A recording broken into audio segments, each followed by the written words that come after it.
Hello, is this thing on? Hello? What's going on, guys? JD Moonin. Let me adjust this camera here a little bit. Okay, so we're going to talk about something very important today.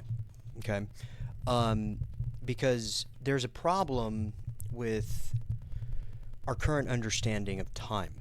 Okay, um, my question to you is do you think that when there's a leap year, do you think that there's actually a day that's lost? Because most people would say, "Oh yeah, well we do that because we lose a day, so we have to get it back." Well, you don't lose a day, okay?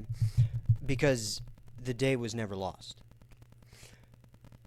What I'm here to teach you, okay? What Father has called me to teach everybody right now is something that's going to help them move forward. Okay, this is going to move scientific understanding forward in the future. Okay, so what you need to understand is I'm going to go over. I'll tell you what I'm going to go over first. So we'll do it like this. I'm going to go over the significance of 144. Okay, I'm going to tell you why this is a significant number and why 144,000 is the next significant number. Okay, the first thing we're going to talk about is we're going to talk about time intervals. Okay, me being a musician, me being a DJ, I understood BPMs in a much different manner than most people would understand it. Okay, you know, music is very significant to scientific understanding, and I'm going to explain why. It is because music understands that when you say beats per minute, you're not actually increasing the amount of time that's being used in that song. Okay, so for instance, I'm not increasing the amount of beats that are in a track, and that's what's illusory. Okay, with the term beats per minute, because the beats per minute doesn't actually change. Okay, what changes is the amount of things that you are putting inside of each interval, but the interval still has the same beat pattern. Okay, that does not change. So for instance, an eighth note is still the same beat every 1/8. Okay, same thing with a quarter note, same thing with a half note and one note. Okay, they're all the same beat. Okay, they're not, you're not changing the beat interval. It stays the same. What you're doing is you're increasing the amount of intervals in which you are doing things inside of that same beat. Okay, so the beat doesn't change. The beat for every song, every track, everywhere, it is the same time interval. It never changes. Okay? What changes is the amount of things that you are putting inside of that. And so in order to do that, you have to increase your interval segmentation of that same beat. Okay? But the beat's the same. Okay? Same thing with time. Time is the same. Time, that's because this is time. Okay? So I'm teaching you how to understand time. Because when you understand time, then you will understand what you are. Okay? Because you are time. I used to believe that time was a man-made abstraction. I was not that is a statement that couldn't be more far away from the truth than you could ever imagine. Okay? Because perception itself is time perceiving itself. That is what time is. Okay? That's what all of this is. So for instance, when you're going in a car and you're going 300 and let's say you're going 60 miles an hour, okay? If you're going 59 miles an hour, you're still going the same speed. Okay? What I mean by this is you are still yourself going, moving through time at the same speed per hour. Okay? The object its interval has increased in the distance that it's traveling over that time period.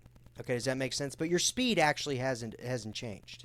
Okay, does that make sense? This what I'm trying to explain. Maybe I might not be doing it correctly, because that is a concept that we misunderstand. Okay, so for instance, like our speed that we are rotating around the sun in space has not changed. So you're still going that same speed.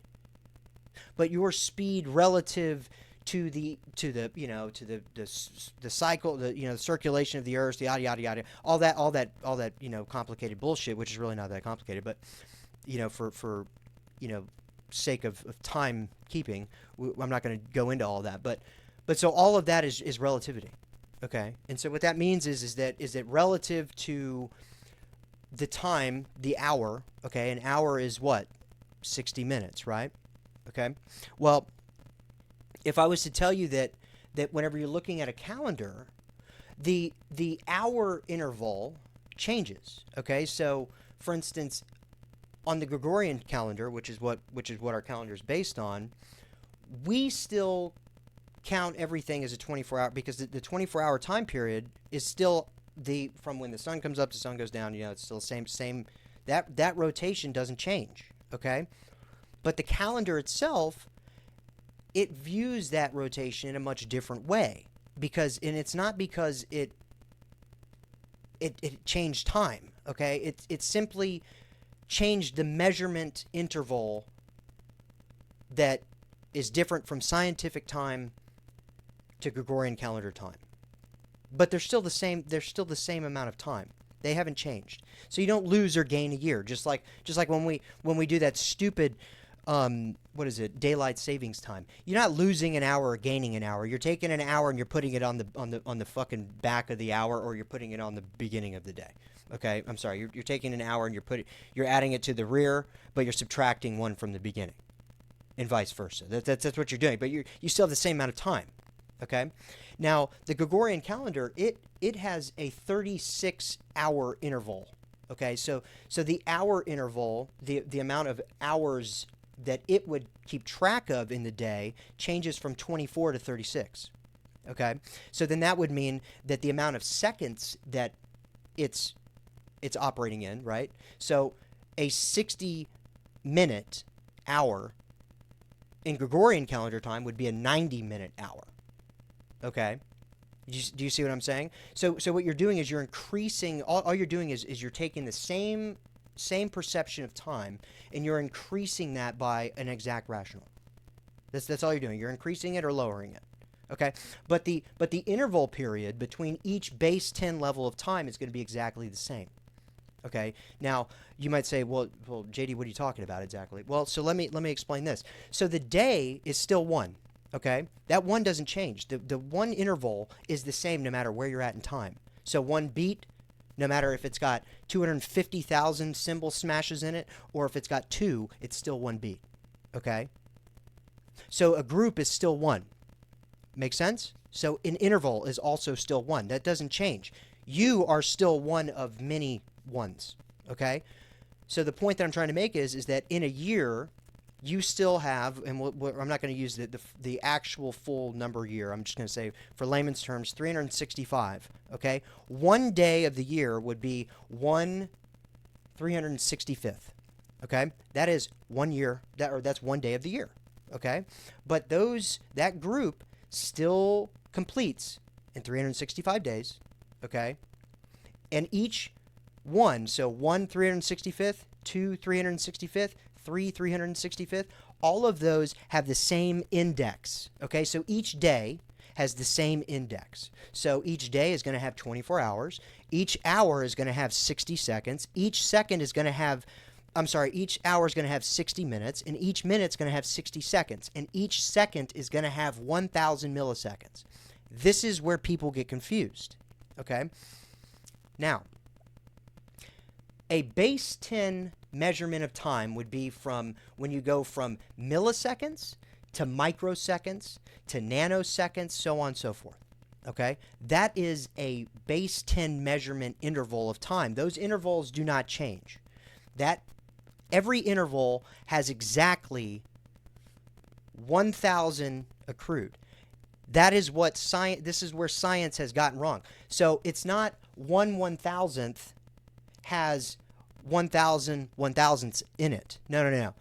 So each base 10 interval has the same exact perception interval that we have in our current time perception, which is 1 equals 24 with a 60 interval, or with a 60, okay, that that folds up into 124. So 124 will break down into 60 60ths, right? Then each 1/60th will break down into another 60 60ths, okay?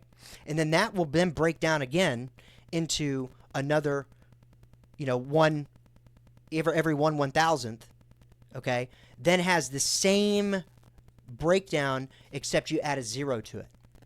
Okay, so when you get to microseconds, it's not going to be 24. It's going to be 240, 600, 600, but it stays 1,000. Okay, that final one, it's always around that same, something along those lines. Okay, the reason why this is important is because this is where 144,000 becomes very important.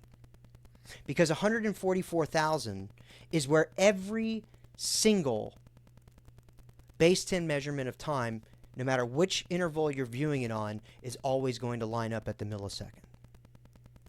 Okay? Does that make sense? That's just a crash course lesson in time. Of course, when I have more time, I'll go deeper into that category. But for now, Father wanted me to share that with you, so I am sharing that with you now. Because we're going to need it in the very near future. You need to study this so you can figure out who you are, what you are, and most importantly, what the mark of the beast is.